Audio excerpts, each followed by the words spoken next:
The title of my Lenten recollection is Winning the Spiritual Battle.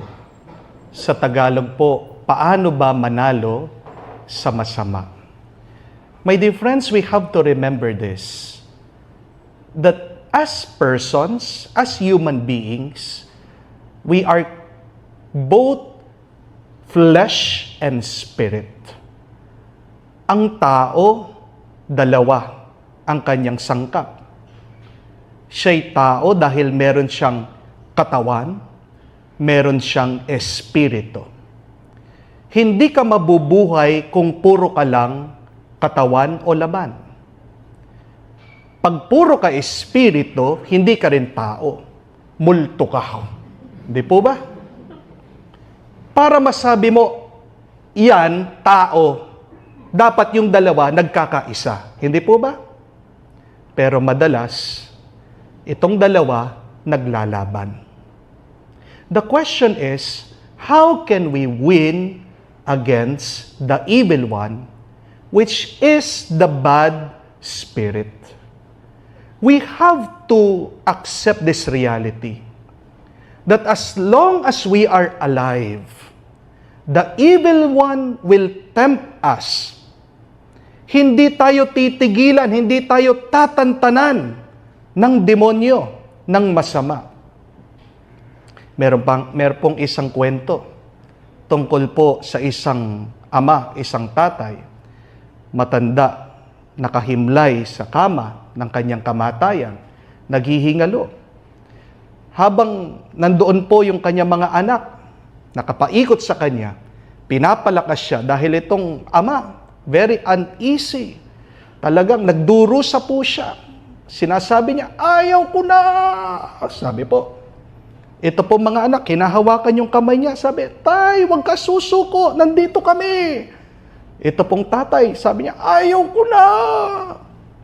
Ito pong anak, alam po niya na paborito niya, lechon. Sabi, tay, huwag ka susuko, bibili ka namin ng lechon. Sabi po ng matanda, ayaw ko na. Sabi, mahilig din pong umiinom yung matanda. Kaya sabi po nung anak, tay, ibibili ka namin ng Red Horse, yung paborito mo.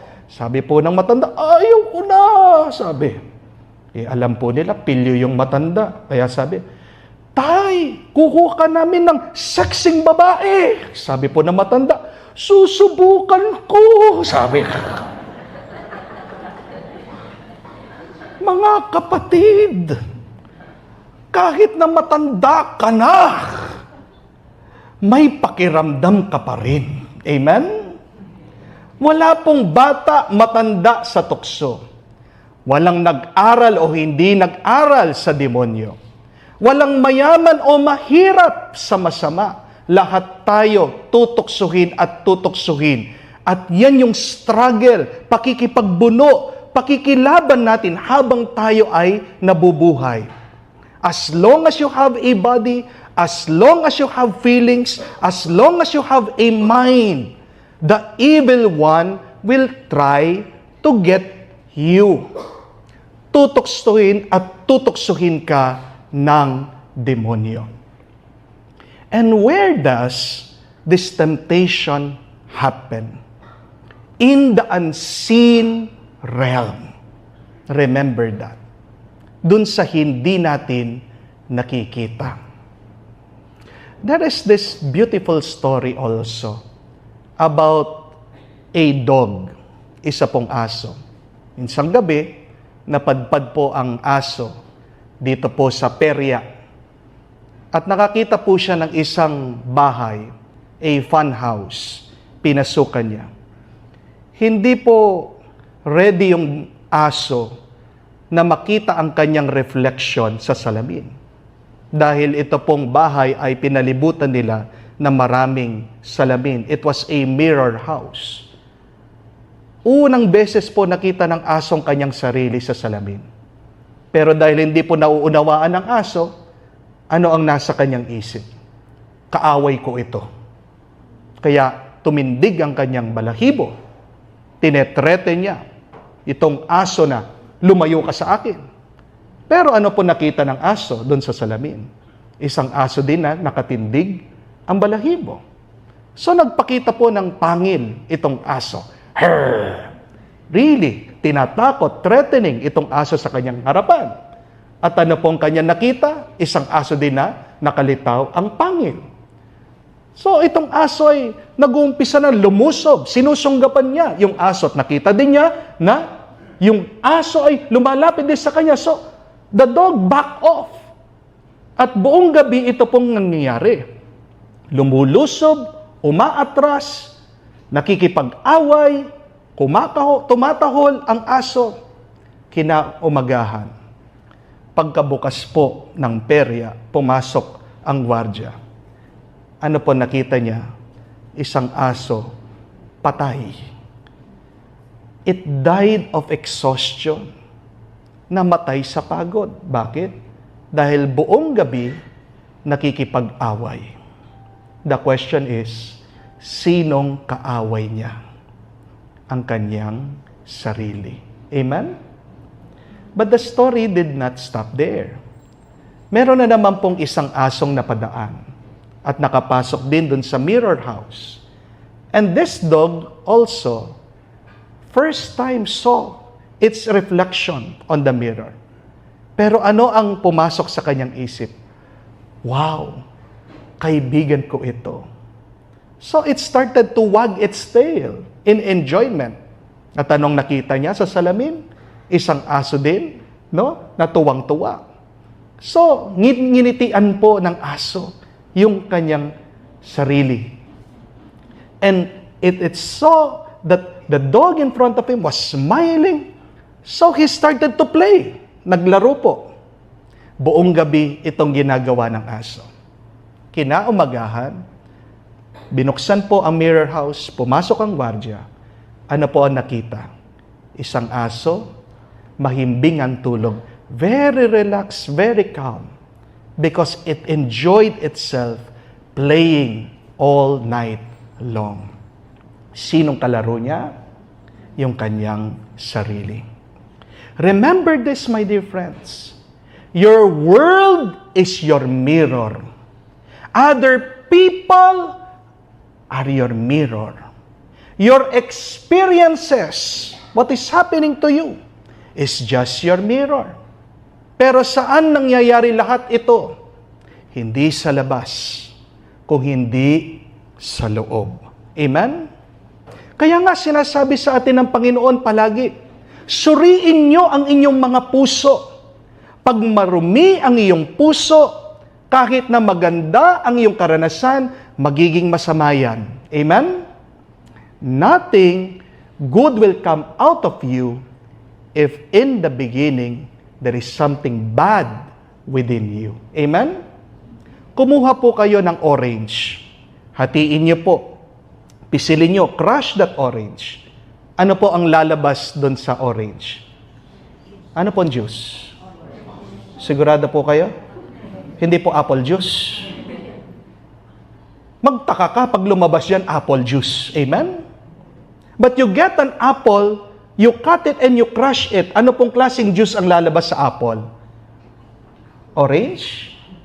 Apple juice. Amen? What am I saying? Walang lalabas sa iyo na hindi nag-umpisa nandyan sa loob. We keep on blaming other people. Sinisisi mo mga kapitbahay mo, sinisisi mo mga katrabaho mo, naiinis ka sa boss mo, etc., etc. You can blame everybody. But before you do that, have you blamed yourself? Have you looked deep within yourself? Because other people in the world are just your mirror. The real battle is not outside, my dear friends. The real battle is happening inside of us. You read that in St. Paul's letter to the Ephesians, chapter 6, verse 12, sabi po ni San Pablo, we fight not flesh and blood, but spiritual powers. Ang kaaway ng tao, hindi naman talaga laman, hindi dugo, kung hindi ang espiritu na hindi natin nakikita. So my dear friends, be vigilant, be conscious, be sensitive. And who is really our opponent? It is the evil one. It is the devil. Do you know what is the meaning of Satan? Satan means a stumbling block. Hindrance, hadlang. Ayaw tayong palapitin ng demonyo sa Panginoon. Bakit po galit ang demonyo sa atin? Dahil mahal na mahal tayo ng Diyos. Hindi matanggap ng demonyo, siya gawa ng Diyos. Mas mahal pa tayo kesa sa Kanya. Tayong tao na gawa sa lupa. Pero magkamali tayo, mahal niya tayo. Ang demonyo, Lucifer, was once an angel. The devil was decorated beautifully. Kwento nga, pag lumalakad daw si Satanas, he was playing songs because he was decorated with a lot of instruments in his body. And yet, why does God so love us? That is the reason for His hate for us. As long as we are alive, as long God loves us, the devil cannot stand that. That is why he would put hindrances in our journey. How can we defeat this unseen being? Itong hindi natin nakikita. Dalawang bagay po. Una, kilalanin mo ang iyong sarili. Know yourself. Pag hindi mo kilala ang iyong sarili, palagi kang mahuhulog sa bitag ng masama. Kilala ka ng demonyo. Alam niya mga kahinaan mo. And the evil one will always exploit that. Yan ang hirap sa atin eh. Minsan, hindi natin kilala ang ating sarili. Pag tinanong ka ng asawa mo, anong gusto mong kainin? Ano po sagot niyo? Ikaw nang bahala. Hindi po ba? Pagkatapos, pag bumili siya, magagalit ka naman. Ayaw ko yan. Hindi po ba? Pagkatapos, nakita mo yung in-order niya, ay, parang masarap yan. Oo, di ba? Kaya nga bandang huli, nag-aaway kayo. Hindi po ba? Know yourself. If not, you will fall to the trap of the devil. But secondly, know the opponent. Why are these two very important? Dahil sabi po ng successful na general na Inchik or Chinese, Sun Tzu, one of the greatest general in history. If you know yourself and you know your enemy, you will always win the battle. If you don't know the enemy and you know yourself, sometimes you will win the battle, sometimes you will lose it. But if you do not know yourself, you do not know the enemy, you will always lose. Tama po yun. Alam mong sarili mo, kilala mong kaaway mo, palagi kang mananalo. Hindi mo kilalang kaaway mo, kilala mo sarili mo, minsan mananalo ka, minsan matatalo ka, 50-50. Wala ka talagang alam, talo ka.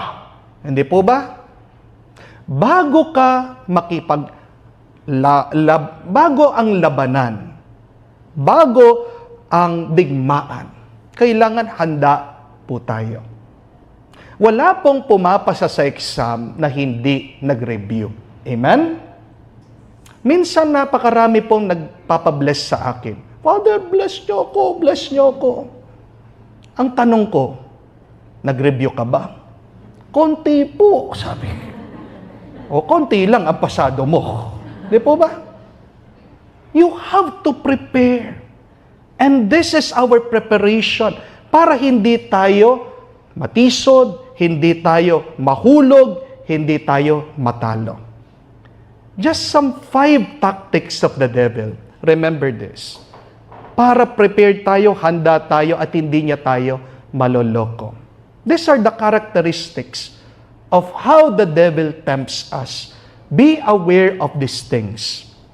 Number 1, letter D. The devil uses doubt. Ang tinatanim po ng masama sa tao ay pagdududa. Nung minsan po, merong isang kwento tungkol po sa isang misis na napakaselosa. Pinagdududahan itong kanyang mister. Sinasabi niya, kutob ko talaga. Niloloko ako nitong mister. Kaya nga po, bawat umuuwi, sinusurpresa po yung mister. No? One time, umuwi po ang misis. Talagang tahimik, nag-iingat na binuksan yung kanilang pintuan, pagpasok, dumiretso po doon sa kanilang silid in the room. At tama, dahil nakita po niya doon sa kama, may 4 na paa. Galit na galit itong misis. No? Kalitaw, 4 na paa. Alam niyo yung ginawa niya? Kumuha po siya ng baseball bat.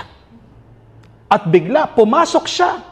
Pinagakampas niya yung nado sa kama. Walang yaka, walang yaka, walang yaka. Sabi, no? Hindi ka na nahiya. No? Pagkatapos po noon, bigla, lumabas. Pagod na pagod. No? Nahihilo. Pumunta po doon sa kanilang kusina para uminom ng tubig. Pagdating sa kusina, nabigla siya. Bakit? Nandun yung asawa niya. Habi, oh, honey, sabi po ng asawa niya, mister, nandiyan ka na pala, ba't pagod na pagod ka? At ano yung baseball bat na yan? No? Sabi po nung mister, oo nga pala, dumating pala yung mga magulang mo. Nakitulog. Nandun sila doon sa room natin, pinatulog ko sa... My dear friends, remember this. The foundation of any loving relationship should be trust. Amen? Pag meron ng pagdududa, yan yung anay na sisira sa ating ugnayan. What is the first temptation that the devil did in the book of Genesis? It is this, doubt. Umaalala nyo, yung ahas, di ba? Nilapitan niya si Eva. Tinanong siya, sigurado ka ba na bawal niyong kainin lahat ng mga bungan ng puno dito? Sumagot daw po si Eva. Sabi ng Diyos, pwede namin kainin lahat ng bunga, pwera lang ito, bunga ng puno ng masama at mabuti. Kung hindi, mamamatay daw kami.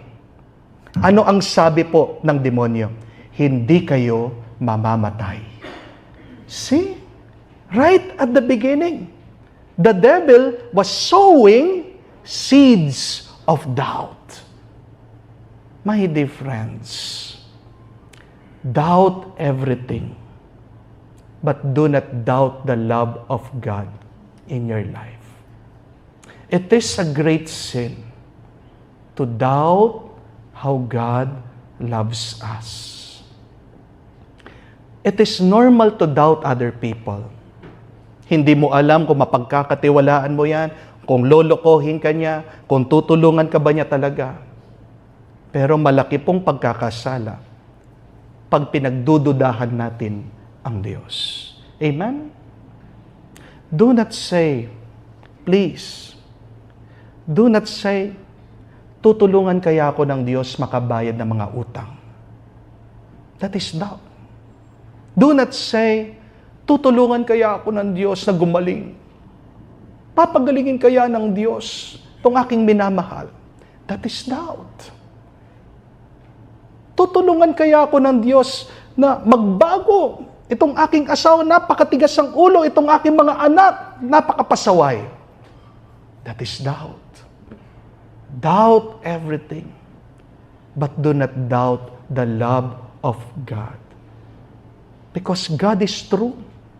Pag sinabi ng Diyos, gagawin niya. Amen?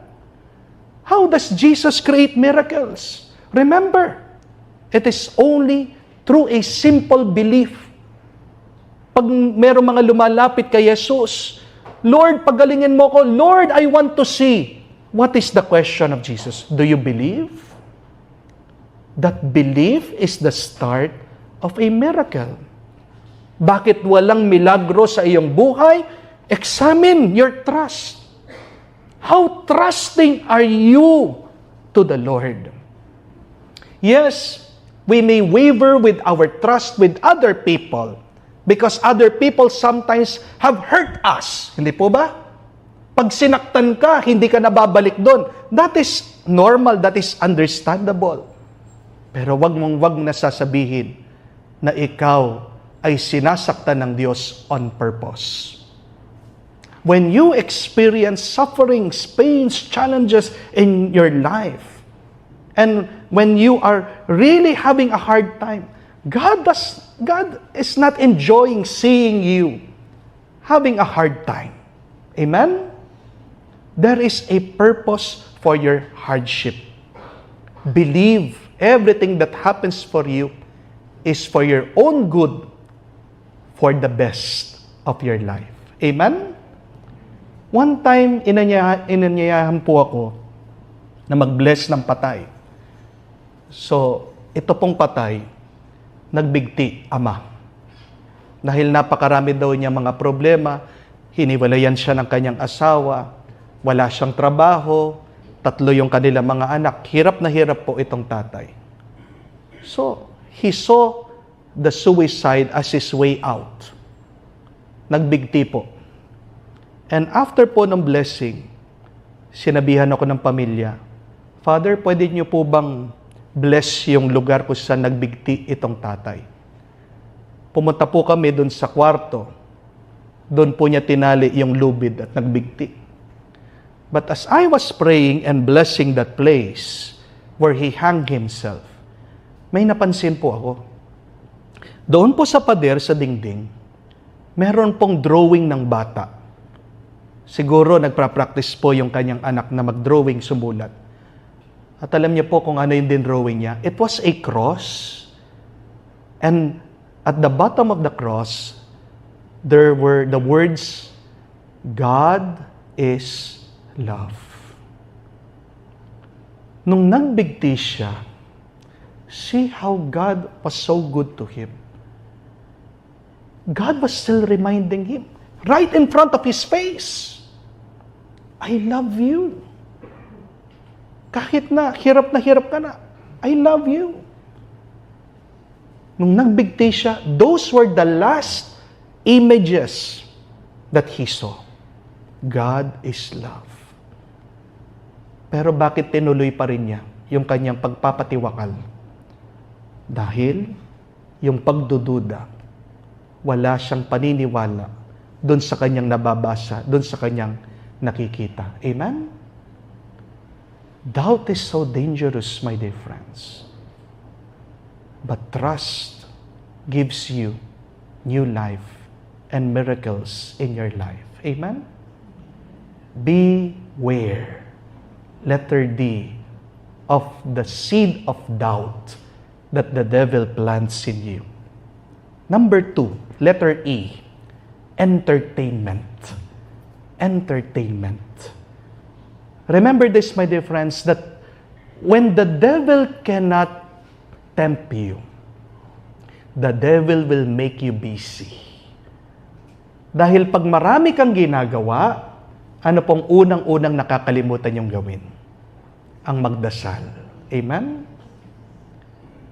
Malapit na po ang Holy Week. Karamihan sa mga tao, yes, they are in the church. Pero aminin, marami din po ang mga nasa resort at nasa beach. You ask these people, they are also Catholics, they are also Christians. Bakit hindi kayo nasa simbahan mahal na araw? Their answer is, I need to rest. I need to rest. The devil is happy. Dahil pinagod ka niya. Pinagod ka niya. At tingnan mo, anong resulta? Nakalimutan mo yung napakahalaga. If you need rest, go to the Lord. Pero marami sa atin, pag nagpapahinga, malayo kay Lord. Amen? The devil is the greatest salesman in the world. Remember that. Ang galing niyang magbenta. Pero alam natin, yung tinitinda niya walang laman. Nakabili na po ba kayo ng turon sa palengke? O kaya naman po sa hypermarket? Pagkakagat mo, hinahanap mo yung saging. Nahulog ba yung saging? Bakit walang laman? Nakabili na rin po ba kayo ng hamburger sa mga tabi-tabi? Unang kagat, tinapay lahat. Nasaan yung laman? Ang galing mag-market eh. Pero yan ang talino ng demonyo. The devil will tempt you with good things. But remember this, not all good things are really God's will. Reflect on that. Maaring ito ay mabuti, pero hindi lahat ng mabuti ay kagustuhan ng Diyos. Mabuti po ang natutulog. Amen? Pero yung natutulog ka habang sa misa, kagustuhan ba yan ng Diyos? No? Mabuti po ang kumakain. Pero yung kumakain ka, na wala ka man pasasalamat sa Diyos. Hindi po ba? Kagustuhan ba yan ng Panginoon? It is good if you climb the corporate ladder. Pero kung meron ka ng tinatapakan na iba, at minsan kailangan mo pasiraan yung iba para makauna ka sa kanila, is that really the will of God? Okay lang po ang mag-ipon, pero binabaliwala mo at hindi mo pinakikinggan yung daing ng iyong mga kapatid. Is that really the will of God? Remember these things. Not all good things are really God's will. Ano yung mga mabubuting bagay na aking hinahabol o gustong makamtan? Yan ba talaga ay kagustuhan ng Diyos? At pag hindi ka nakuha ng demonyo, sabi po ni San Ignacio of Loyola, no, that the devil, when the devil cannot get you, the devil will become a spoiled brat.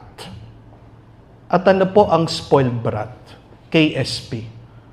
Di ba yung bata, pag dinala mo sa simbahan, nakakita ng lobo. Nagpapabilis sa iyo. Pag hindi mo binili ng lobo, ano pong gagawin? Iiyak. Para mapatahan mo, mapatigil mo yung bata, ano pong gagawin niyo? Di ba? Bibili mo ng lobo. Ganyan po ang demonyo. Kukulitin at kukulitin kanya, hindi kanya titigilan hanggang hindi mo siya pagbigyan. Pero mag-ingat po kayo. Dahil kahit na pagbigyan mo ng kakaunti, hindi pa tapos doon. Meron pang kasunod. Parang sa mga senior, di po ba? Pag sinabi na ng doktor sa iyo, mataas na ang kolesterol mo, bawal lang kumain ng matataba. Kaya lang, may birthday. Dumating yung lechon. Di po ba? Hindi mo na nga pinapansin, pero tinatawag ka ng lechon. Kagatin mo ko. Sabi, di ba? Ano sasabihin mo? Konti lang. O, di ba? Kukurot ka ng konti. Ang sarap kasi. Yung mga kaharap mo, pag mumunguya, naririnig mo pa, nagkakrak. Di ba? Hindi sapat yung konti lang. Kukuha ka na naman ng konti. Pag binabawal ka ng mga anak mo, bawal yan, mami. Magagalit pa. Patayin nyo na lang ako, sabi nila. Di po ba?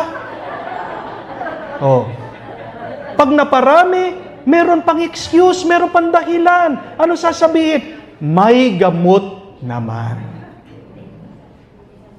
The devil wants you to keep enjoying yourself. And so that you can keep on enjoying yourself, the devil will allow you to use your mind. That is why we have the word justification. Hindi po ba? you justify